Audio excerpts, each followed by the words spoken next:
রুকু থেকে সোজা হয়ে দাঁড়ায় না, দুই সেজদার মাঝখানে একটা সেজদা দিয়ে ধীরস্থিরভাবে বসা ওয়াজিব। আল্লাহুম্মা গফিরলি ওয়ারহামনি ওয়াজবুরনি ওয়াআফিনি ওয়ারযুকনি, এই 7টা জিনিস আল্লাহর কাছে চাইবেন, সময়ই নাই আমাদের।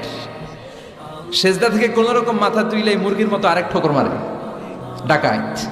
এগুলো কি? বিষ্ণু বললেন এগুলো ডাকাত, এরা নামাজ নিয়ে চুরি করে, ডাকাতি করে।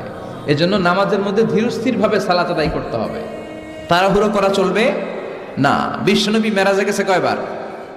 কথা কয় না। আর আমাদের প্রতিদিন 5 বার মেরাজে যাওয়ার সুযোগ আছে না নাই? বিশ্বনবী আরশের উপরে যে আল্লাহর সাথে দেখা করেছেন, আর আমরা আল্লাহু আকবার বললে আল্লাহ চলে আসে। আল্লাহু আকবার, এটা ফিল করতে হবে। আর তাড়াহুড়ো করলে এটা ফিল করা যায় না। এমনকি নামাজে দ্রুত যেতেও নিষেধ করেছেন বিশ্বনবী মুহাম্মদ সাল্লাল্লাহু। বিশ্বনবী বলেছেন, খবরদার